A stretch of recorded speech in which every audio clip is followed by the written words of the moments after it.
I'm back. All your favorite wrestling shows rolled into one.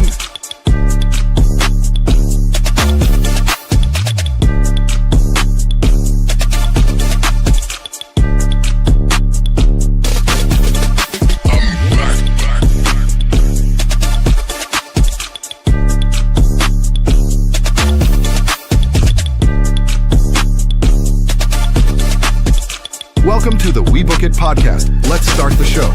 I'm back.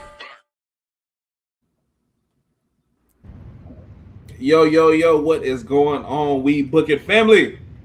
It is the man, the myth, the legend, Mr. Teddy Lemon Pepper Step Alone, hosting because Virgil sucks and I'm great. So tonight, I got my tag team partner, you know, when she tags in with me on Monday Night Raw, dog. I got Miss AC Slater. What's good, lady? It's good. Happy Sunday. I'm happy to be back after a brief hiatus and excited to talk about. Talk about what? Everything. You just said talk, so you left on cliffhanger. I didn't know if there was anything else. I'm ready to talk about everything. Okay, my bad. And then, you know, we got the We Book It workhorse. You know, we got the coach, man. How you doing, sir? Doing good. Hello, everybody. Doing podcasting on the road once again. Might as well just make this a theme or something, how often I do this. But, you know, can't complain. Ready to talk some wrestling with you guys. We could do a segment called On the Road with Coach. There we go. So let's get into it since, you know, I get to hold the reins of the show today. We are going to kick it off with the aftermath of SummerSlam. So it's been, about 2 weeks now, going on 2 weeks since we've had SummerSlam. That was at Minneapolis, Minnesota. You know, we've seen the title change hands between Trick Williams and Baron Corbin. We've seen the new champion be crowned in Chelsea Green. And also, was there any other titles that changed? I don't think there's any other titles that changed at SummerSlam. But since SummerSlam, we got new SmackDown Tag Team Champions. We have a new Women's United States Champion in JC Jane. And we have new Women's Tag Team Champions in Fatal Influence. So, and we got the MFTs. So the MFTs are the SmackDown Tag Team Champions. So, how y'all feel about that? With everything that's going on with the landscape of WWE since SummerSlam. I'll start first. Go ahead, ladies first, AC. That's how we're gonna rock it.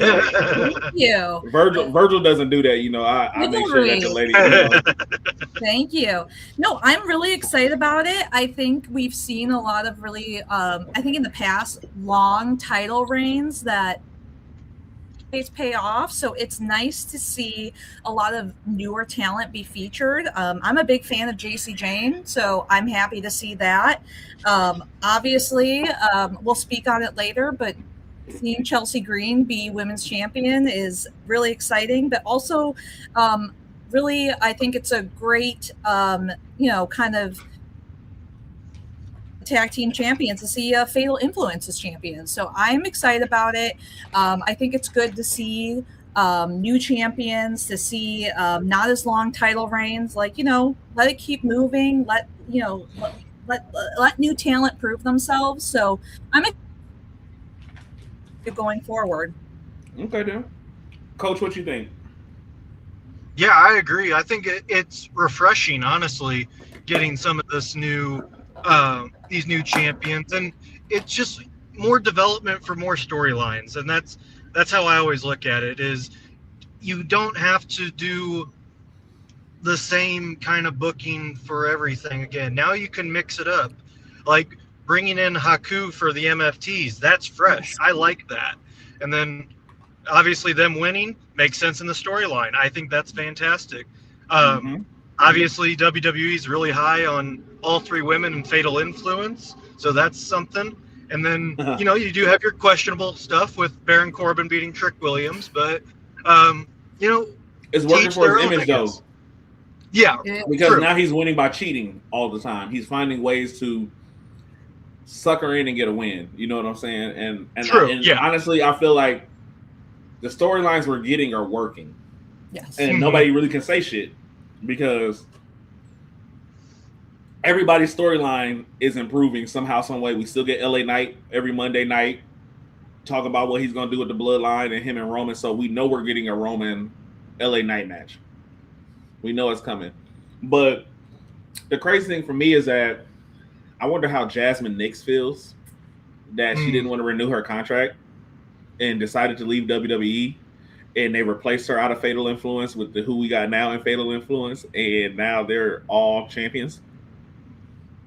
Like, I'm like, do you stick around and like see the fruits of your labor pay off, or do you just bounce shit when you're feeling like you're not getting what you want? And if everybody knows anything about WWE, it's all about, really, it is about paying your dues. It is about what you can bring. Can you relate to the fans? Can you do these different things? And honestly, Jasmine Nix was a fucking dog in the ring. But at the same time, they say the difference with a lot, you can tell who loves wrestling and who's just doing it just because. Because the women and the men that love wrestling, it shows up in how they work and what they do. Mm-hmm. You'll get some people like, you know, Tiffany Stratton, you know, that didn't really grow up on wrestling, but she's just athletic as fuck. Yep, she's a true athlete. Mm-hmm. Yeah.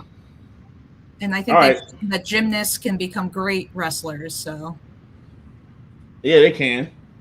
But the thing is, they could be better if their heart's in it. Mm-hmm. And that's my thing. Like, are you doing this just because, or what are you doing it for? Mm-hmm. But okay, so we good on that? I think Good, so. okay. Yeah. Good, coach. All right. Thanks, Weirdo. 28. Appreciate that, brother. Next, this past Monday, we seen a warning shot with a attempted murder charge on Jey Uso for shooting a warning shot into the stands and almost hitting innocent men and women and children. We had Thank God we had a hero that. you know, we got a hero in Solo Sikoa. So Solo has that aura protection for everybody. You know, he you know, he's there with it. But it's funny because if you guys haven't seen the movie Harlem Nights, have you guys seen Harlem Nights? I have not. Oh my god. Okay. You need to educate me, Teddy. You talk about a star-studded movie with nothing but black comedians, from Eddie Murphy to Red Fox to Richard Pryor to Charlie Murphy to Della Reese to like, you had a star-studded cast. And there's a scene in the movie where Eddie Murphy's character had killed somebody or did something, so they came and was shooting up his house. And they were shooting up his house. Everybody got Tommy guns, pistols, everything. And after they shoot, you know, they wait a second. He starts talking shit, and then he got this one compadre. He got this one guy. He come out of nowhere. He got this little gun, and he goes. So every time I hear pew pew from Solo Sikoa, it makes me think of Harlem Nights, because he's like, stop. Matter of fact, I'm gonna drop the clip in the group chat so y'all can see it, so y'all can know. Is this movie happier than? Is this movie sadder or happier than New Jack City? Happier than New Jack City. Yeah.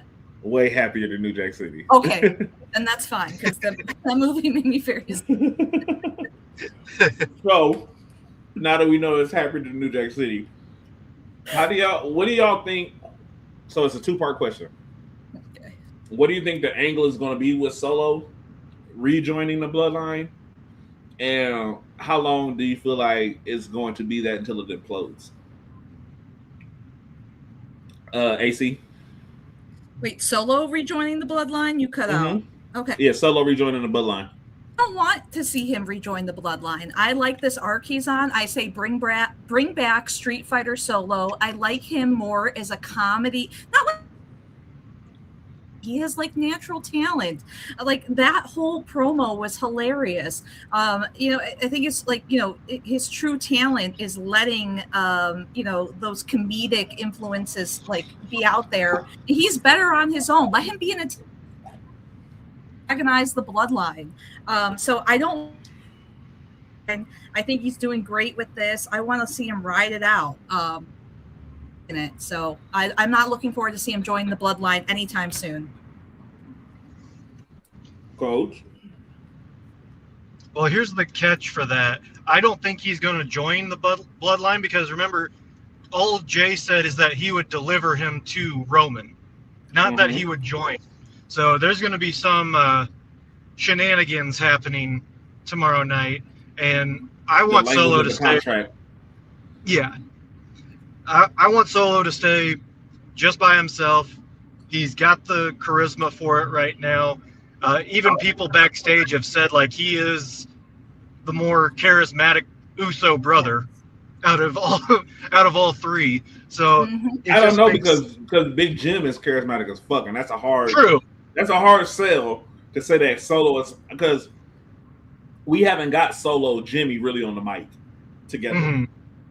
And I feel like there's a reason why we haven't got that together because Jimmy would probably win that. Jimmy would big brother that whole situation. I got a feeling he would big brother that whole thing. But okay, so my take, I've seen it online, and it doesn't sound like a bad idea. But online, I've seen that somebody was like, Solo and Jacob are going to be agents for The Rock.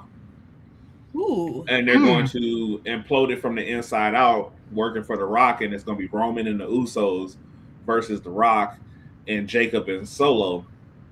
And you can either have that at Survivor Series, or you can wait to have it at Rumble, because Rock will be done with PR for he'll be done shooting Jumanji and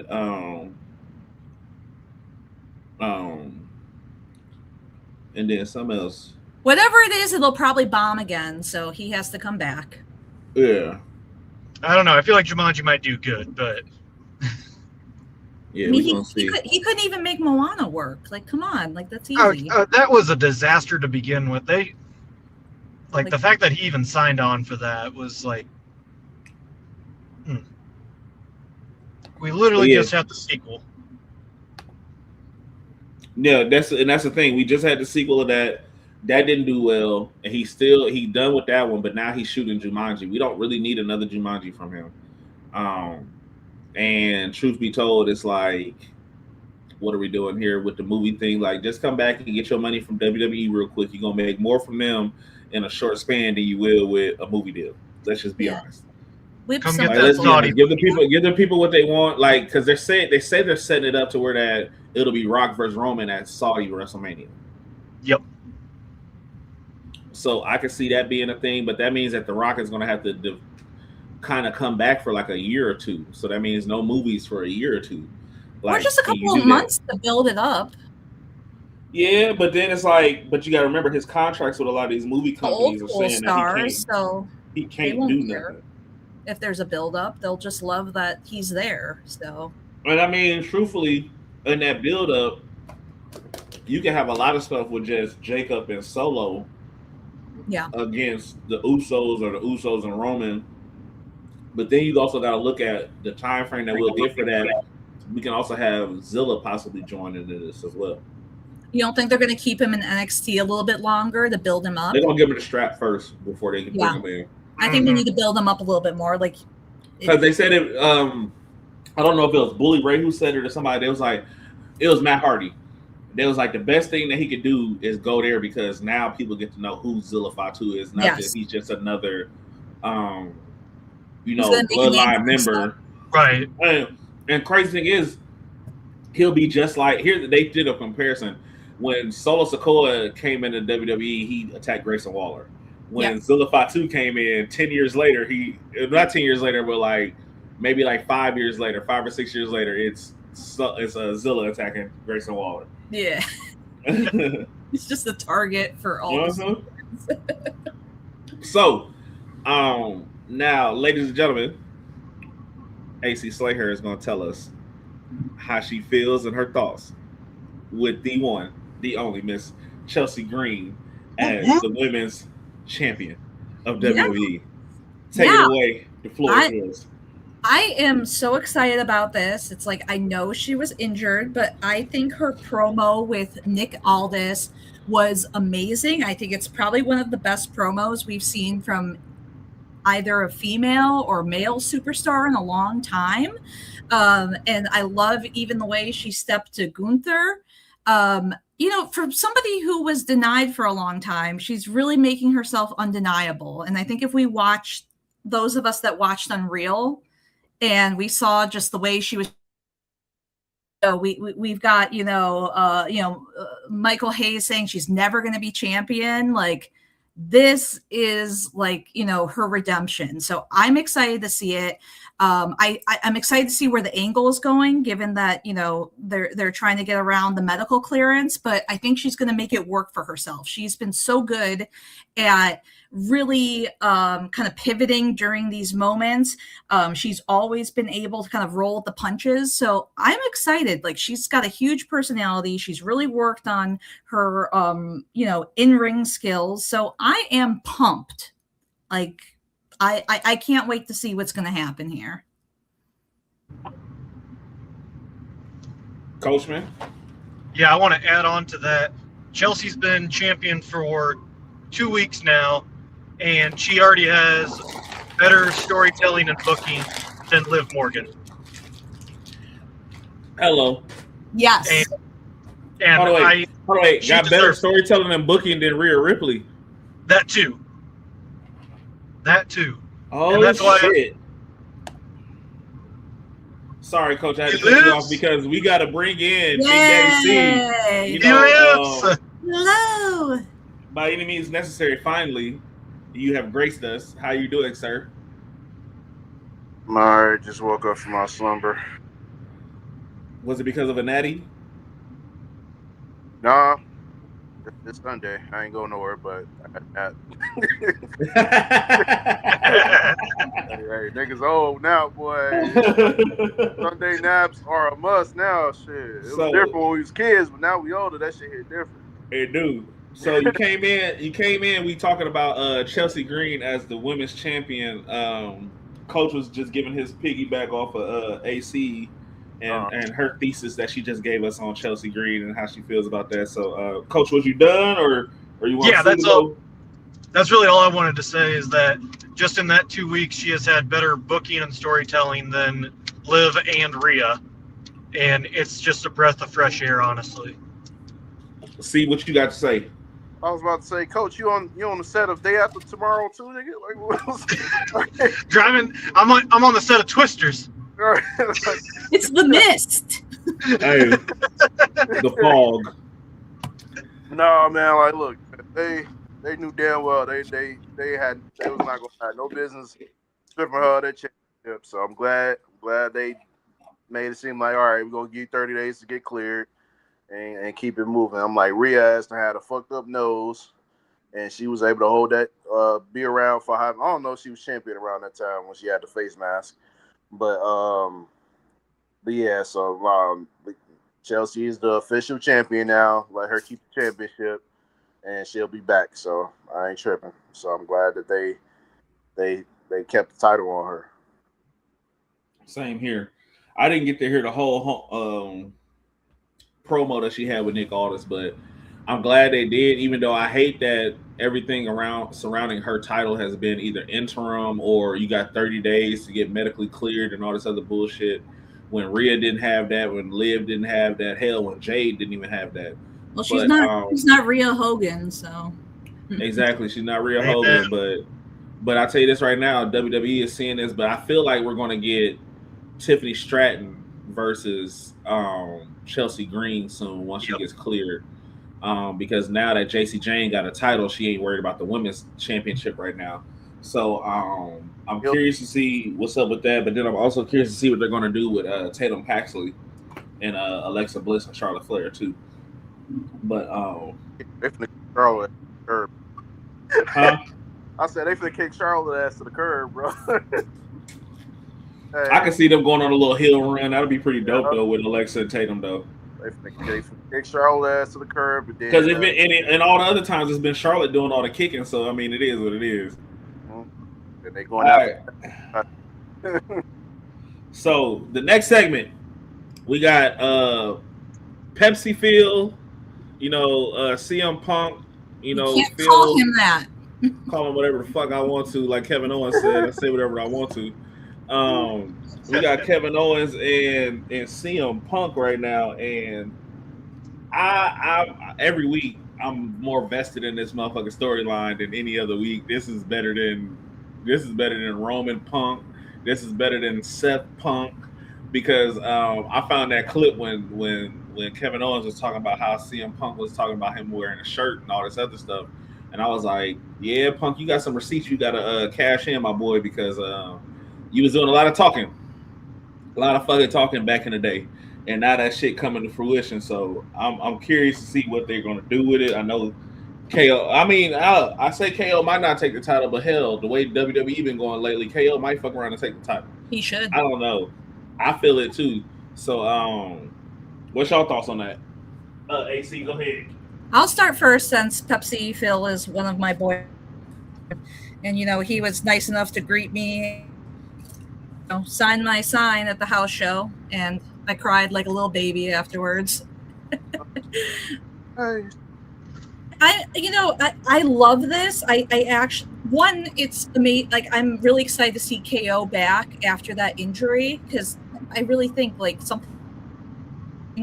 But you can tell, like, just with their promos, like, there's real heat. Like, it's more than hate, and this goes back probably more than 20 years. It goes back to Ring of Honor. It goes back to all these kind of like, I won't say petty issues, but there was like real issues between these guys. And you read the dirt sheets, you read online that CM Punk actually does try to set up these rivalries with people he does have real like heat with. So I think it adds more to it. I think it makes it more exciting for fans.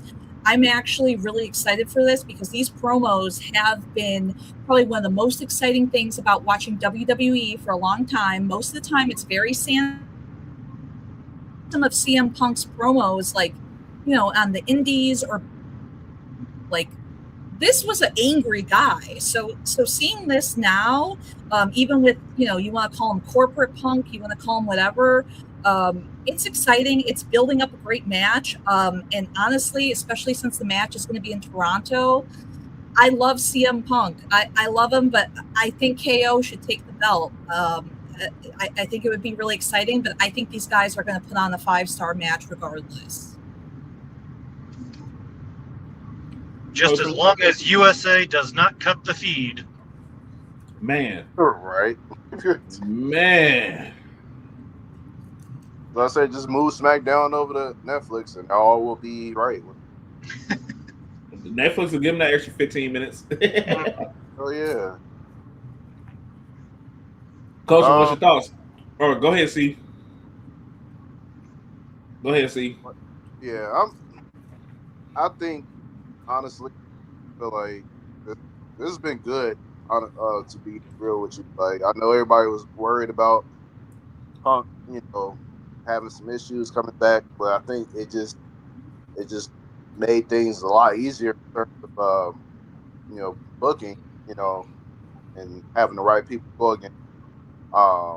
Every person he's pretty much feuded with has been a personal feud in a way, and I think with AEW, I feel like you couldn't really get that because it was a lot of people that was in it for selfish reasons. I mean, Punk included, but like the EVPs, they could be pretty toxic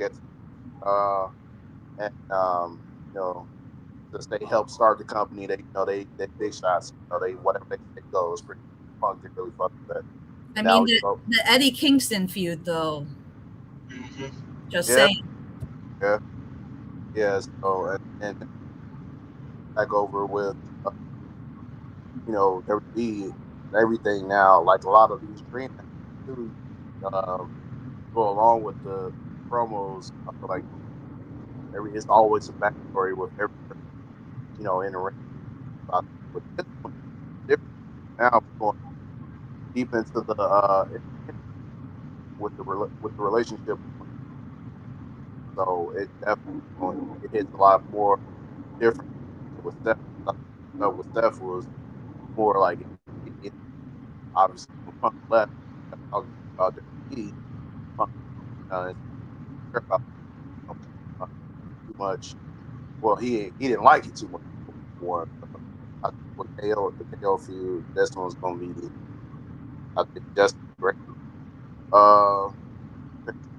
Steph Steph got that real deep hatred. Like he. I don't think KO hates Steph.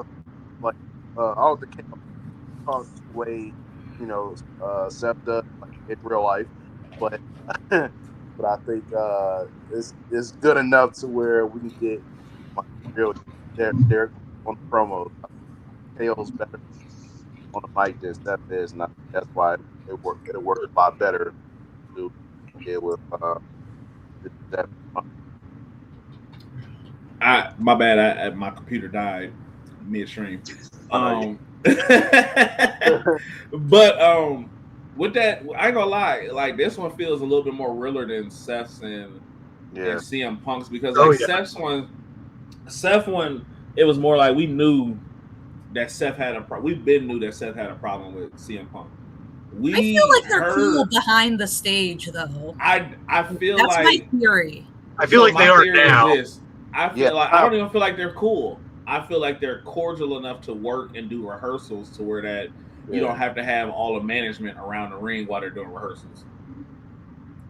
I feel like they will never be friends again.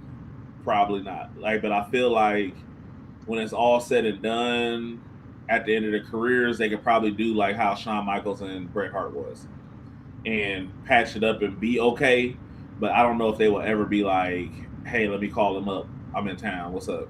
Yeah, I don't think it's that close, but the way that even AJ posts about Becky and all of them, it's like you kind of have to have some trust and some, like you said, being cordial with each other to have that level of respect. So, well, see, the thing is with her and Becky, they're just guilty by association because they never really had no issues with each other. Their man don't like each other.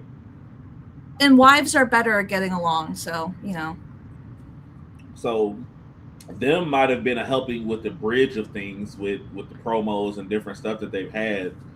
So you never know with that. But I'm really interested to see how this goes, especially with next week being in Toronto. They not gonna ever have real backstage heat compared to how Matt Hardy and Edge was in 05. So, Hey, that was some shit. But hey, look at it this way. Their career took off even after the fact. Lita's didn't. Huh? Granted, she retired, but no, I'm saying Matt and Edge's careers still took off even after that storyline. Hell yeah. They did. Lita's didn't. She had to retire early. Facts. Poorly. Oh no. Petty as hell. All right. So let's talk the AAA, the AAA mega champion Dominic Mysterio and his role, how he's portrayed in AAA versus WWE. So, AC, you want to kick that off? Yes. Or does it? Yes. I have thoughts. It's like Dom's been on a losing streak in WWE, but since they've announced that for, the mega championship, it's going to be his Americano in AAA. I think this is going to be an amazing match. And I think, honestly, the crowd's going to go wild. I think he's been the difference between him and AAA, it's stark. But I think it really does say something just about maybe two different wrestling cultures. But I'm really excited to see this match. I really want to see El Grande Americano win, but I think they're going to put on really just a great show for everybody. And that the crowd's going to go wild. That there's this great culture down south. It's just funny that Dom can't really get a win in WWE, and he's kind of stuck in this vortex, but he just has this in AAA. So I think this is one of the highlights of WWE taking over AAA, or at least buying them out and bringing them into their organization. So I'm really excited to see it. It's a stark difference, but I think it's going to be great for Dom, and I hope it showcases him as really the powerhouse heel he is. And the great wrestler that he's grown to be. Coach? Yeah, I think the issue with the booking right now is he's stuck in two different storylines right now. In AAA, he is built up as this champion, this crowd favorite, whereas in WWE, he's still stuck in the Judgment Day storyline, and they keep teasing that breakup. And you have him going against Danhausen, so it's like there's no consistency with his booking, and it's almost it is two different companies, but you would think there would be some continuity with it. Like, I think that's the big issue. You got Undertaker booking probably 5-star matches down in AAA, and then Triple H is trying just to doing squash matches and comedy segments with Dom, which it's like, okay, every now and then that's okay, but don't make it to where he's a running joke, and then in AAA he's a powerhouse. Like I said, the continuity is what is killing me with his booking. And get him out of the Judgment Day. Just let him be his own man. Yes. Hey, not much Judgment Day to that. needs to break up. Not much to add to that, but free my nigga Dom, bro. Free my essay. Your essay. Free my essay, man. Free him from the Judgment Day. Hey, or just hell, free him from WWE. Just be in AAA, man. Where you can truly be treated as a luchador. See, the thing that bothers me though is that everybody else's storylines, like Brocco Nima and Del Perro, like their storylines cross over from AAA to NXT. Whereas in Dom's storylines don't translate in both companies. Like he's one person in AAA and then he's another person in WWE. I say let him be the man and let Omos run with him in both companies. Yeah. Do the Omos AJ He's like Styles in the multiverse. but I'm like, do the AJ Styles Omos thing where he's just a big muscle and he comes over and helps all the time. Like, just do that, and then you could probably build up to have Omos versus Oba. The ruler versus the giant. But I don't know nothing. I just do podcasts and shit. But okay. Y'all want listen? We so in the group chat we put there was a post about new age finishers. I really didn't look at the list because not a lot of new age finishers really tickled my fancy. But for y'all that did actually look at the list, what do y'all think about the ranking of the list? Like what they had 1 through 10, and what do you think could be moved around? Because here's how it goes. Number 1, you got Oba's Fall from Grace. 2, Rhea Ripley's Riptide. 3, Braun Breaker's Spear. 4, Javon Evans' LG Cutter. 5, Soul Ruka's Soul Snatcher. 6, Jacob Fatu's Tongue and Death Grip. 7 is Penta with the Mexican Destroyer. 8 is Royce Keys, the TUS, which is the Ultimate Spine Buster. Then you got number 9, Ray Phoenix's Mexican Muscle Buster. And then number 10, Stephanie Valkyria's Valkyria Inferno. I don't know if that's replacing the Devil's Kiss name or if she got a different move. I don't know, but I feel like the Devil's Kiss should have been in there over the Valkyria Inferno. I'm just gonna put that out there myself. I'm just saying. I'm right there with you, Teddy. So with y'all, what would you switch around in the list? If you need me to run it back, and if you need me to tell you again, I could tell you again. I have the list, but Coach can go first. Yeah, I'll go ahead and set it. Rhea should not be on that list. It's not that good of a move, if I'm being honest. It's Road Dogg's Pump Handle Slam. Yeah. Coach, you being nice. That shit is trash. I always thought it was trash. Like, yeah. Hey, I would have said Bianca Belair's KOD or Jade Cargill's Jaded. Oh, Jaded for sure. Here's the thing. That move's so trash, bro. Like, remember they tried to give Jada Parker her own version of it? Uh-huh. Got like her own little bomb or whatever. A lot better. The Tejada bomb is better than that. Yeah, Yep. bro. It depends on who's. And so, Well, you know what? tell it right. Fuck their list. Give me your top 10 new finishers. How about that? That is a lot to come up with at once. You can use a big. All I'm saying is Penta's needs to be up in the top 3. Yes, Yeah. indeed. Yep. Like, no way the Mexican Destroyer is number 7 on that list. With how much you have to do for that move, Yes. how devastating it looks, that's top 3 easily. Hey, and Penta be I doing also that shit. Penta be hitting that shit off the ropes. Yeah. Penta will come in through the middle rope, bounce off the bottom rope, and hit your ass with that Mexican Destroyer so quick.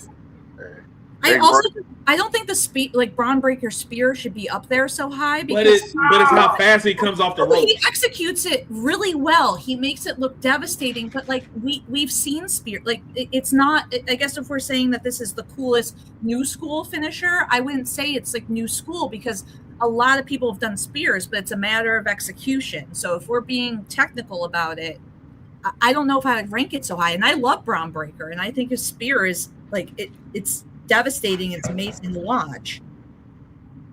I mean, I think Sol Ruka's, Soul Slapper should be higher. It should be top higher. 3. Yeah. Top 3. That's all. Sol Ruka's top 3 with her finisher. Yeah, it should be higher. It should If be higher. anybody want to argue with me, they can argue with me. I don't give a fuck. No, You it's just got to watch it. That's all. it's actually an original. Yeah, move. when she stops botching it, yes, I agree. When she But stops it's also botching it. very hard to pull off. Like, Hey, she did the move enough to not be botching right now. Like, I'm sorry. She had it in she did that move in so many cool spots. I'm like, but when it comes to her debut appearance against Becky, she screwed it up. Well, Becky's got to be in the right spot. Yeah, but that's like the 619 too, and yet everybody magically ends up in the right spot for the 619. So I mean, like if we're gonna judge it on that standard, it's kind of like similar. It's like Javon gets amazing airtime, but I think like the OG cutter, it's just kind of like it's similar to what a double springboard cutter that other people have done before. He just executes it really well. So I love him, but I'm not sure if the OG cutter would be something I would include in the the top 5 or is number 4. Mm-hmm. That's just I'm being very technical about this. If you're going to call it new school finishers, so. And that ultimate spine buster, I've seen so many people. Yeah. But I will say this: how he does his spine buster is very Arn Anderson, Triple H like. Yeah. Which is why I said before. So like, can we call it new school if we double A? Well, then if that's the case, then the Mexican Destroyer is the Canadian Destroyer, a la P.D. Williams. Touche. Because 6-sided rings, TNA, P.D. Williams put me on to the Mexican Destroyer. I didn't know what that was until the Canadian Destroyer. Yeah. One controversial thing I'm going to bring up, because number 1 was the fall from grace, and I like for some reason like I feel like I've seen it before, but I don't know if I was a young kid. I don't know if there's been a variation of it in the past, because the way Oba does it, it's it's very last ride-ish. That's what I was just about to say. That. The thing is, nobody's done that move into the sit-out powerbomb. Okay, yes. That's why it's okay. Because the sit-out powerbomb is Dave Batista-esque, but Yes. he last ride to the Batista bomb. So I can see that as actually I agree with that as number 1, because it is a new school finisher if you're combining new things and making it into your own. So I can get on board with that. It just has always felt a little familiar to me. I'm like, is this the last ride? But it's a little different. So yeah, I can Batista bomb. board. Yep. Okay. Hey, I'm gonna say what AC doesn't want to, what she's trying to say. Won't say it. She want to see moves, innovative moves like they be doing at AEW. What finisher at AEW is innovative? Yeah, man. Will Ospreay uses the Styles Clash. You said what? Will Ospreay uses the Styles Clash. Jay White uses Sister Abigail. I'm gonna give you all a coffin drop for talking about me like that. I'll say the one move that I don't see people doing in WWE is probably the one. The reverse power driver. Yeah, well, the shit Kenny Omega does. That's the reverse power driver. Yeah, I don't see people in WWE right now. That's because at one point in time you seen them doing the package power driver, and now they're not doing it anymore. Yeah, they let KO do it to Cody Rhodes. When's the last time you seen it done? Before he got hurt. Exactly, because Penta used to use that move. Mm-hmm. They're all too afraid of CTE, which is understandable. Yeah, they're afraid of people not being able to walk again. They should be. AEW don't give a fuck. Yeah, they're just we're gonna get this money real quick. You die, you die. For the love of the game. For the love of the game. If you die, you die. Yeah. They don't care about that, CD. They don't care about shit over there. I don't give a fuck. They're going whoop whoop. Oh fuck. To be This honest is for with the you, juggalettes and juggalettes. Don't allow the power to drive. be honest with you, Ray Phoenix Mexican Muscle Buster is a new move that nobody has done before. Yeah, And that shit is a fucking move. Like Ray Phoenix don't get the love he deserves, and I feel like he won't get it until the Lucha Bros come together. Yeah, Now they teased it in AAA. They sure the fuck did. Yeah. They've been teasing it in AAA though. we're waiting. We are seated. They got a match now because they can face Del Perro now. Like you got somebody to really fight now versus just bringing together the Lucha Bros for a reunion. Do AAA, do they have any gimmick matches? I don't think, Yeah, they do. Well, some of their matches have different rules and stuff like that when it comes to like DQs and what's acceptable and what's not acceptable and stuff. okay. They have gimmick wrestlers. I mean, they have Mr. Iguana. Like, You got the Psycho, you got the clown Psycho house Clown, yeah. They got a whole house party. They got a whole fucking clown house party. It's Psycho Clown and then like other clowns. I'm like, who the fuck is y'all got so many clowns? What the fuck? Mexico loves. Yeah, because they did the Wyatt Six Clown House match. Man, that shit was. I watched that match. That shit was funny as hell. I loved it. It was a good ass match though. Like it worked. Like for what they did, it worked. Like they could have stayed around. Truth be told, they could have gave them contracts to just go to AAA, and then what they should have did is just had a villa for all American WWE talent that's coming over there to just work and do AAA. They live on the compound and they film it, and we watch it live. No, we're not doing another Unreal Day because this one gonna fuck around. No, it's like Total That's Diva. Big Brother. We need a reality show again. Look, as long as we don't end up with a title belt incident, we're fine. Hey, I was thinking about the comparison with WWE using a partnership. Well, now that they own AAA, but compared to how AEW is doing the LCLL partnership thing. Yeah. And I was just like, WWE's running circles around them when it comes to partnerships. Better. But I was looking at some of the chicks from CMLL. I'm like, hey, that's because you don't see them. That's the only reason why you don't see them. I'm like, hey, all the Latino wrestling down there is like that, bro. You said what? You're just used to seeing Flamer and all the other chicks and shit like that. That's all it is. And I'm like, you got to think, hey, Triple A ain't the only ones with the thick ones. You hear me? Right. I want the thick one. I want the thick one. I want. That's she got the spray bottle. Hose me down. Hose. Oh, I love it. Hey, when we get Coach back to the computer and stuff, he gonna have to put a graphic up with a fireman and a hose, just like this, just like hose me down. Hose it down. They gonna need every quarter gun in America about the AEW Chicago. Mm-hmm. I gotta see what my money looking like around that time. I might go. We gonna see. No, I'm out of human monies. I want to go so bad. I want to too, just because I want to see if we gonna get straight edge society. They're paying for Punk. Shut up, man. I affirm Klarna. I got too much shit. I gotta manage right now. You feel me? So, in the last of the two, um, let's go CM Punk with the house shows with NXT. How y'all feel about Roman's promo coming to fruition? Because I'm gonna take that title off you, and we gonna milk you, and we gonna make as much money as we gonna make off of you, and then we gonna send your ass to NXT. Well, it would make sense if he wasn't a world champion on the other brand. It would, but still, what champions from WWE is showing up to an NXT house show? Yeah.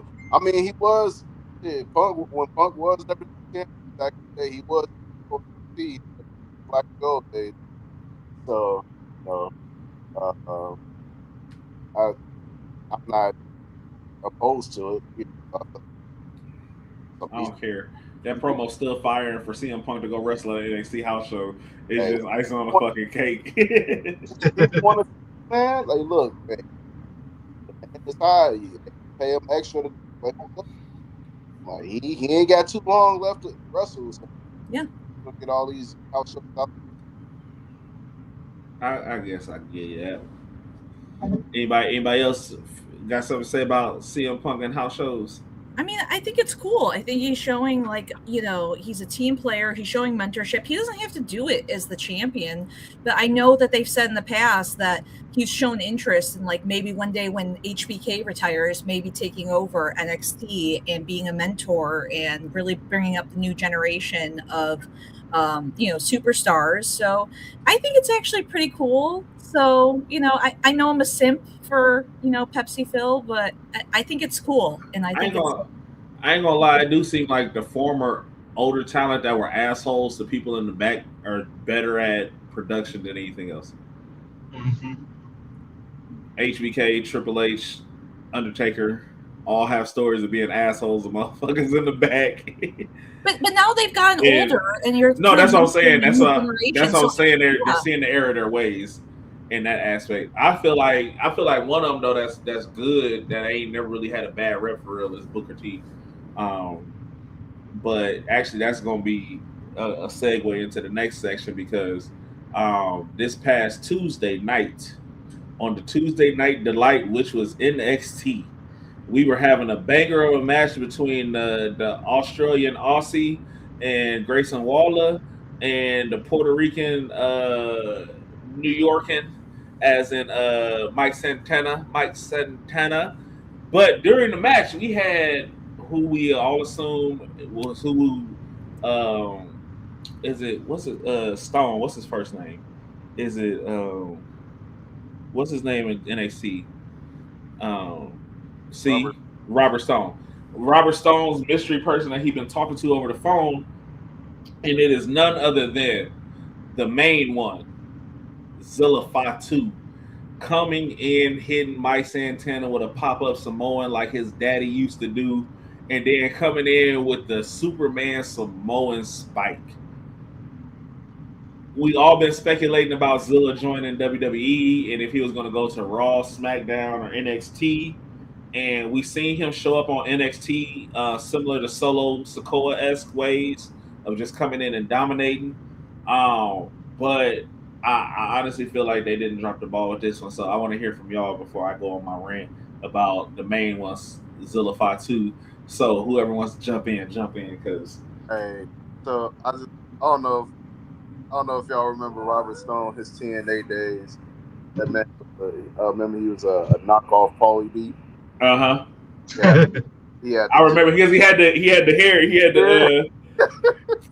the hair in the bright colored trunks and shit. Yeah, every time I see him, I just think about that time in TNA. I was like, this guy. He was a mixture of Disco Inferno and Alex Shelley. Yeah. Mixed in, what's his name from Jersey Shore? What's the one that was always partying on Jersey Shore with the spiked hair? Oh, Paulie. Paulie D. Yeah.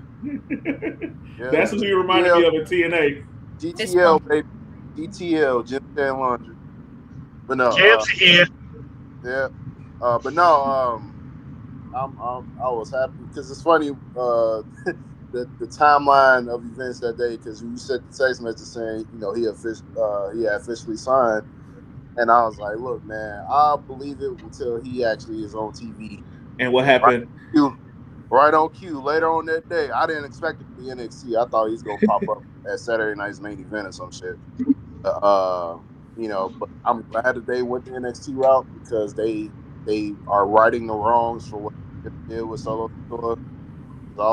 He had a couple of matches and had him win the North American title. Then he had to drop it, and then that's when he did his solo.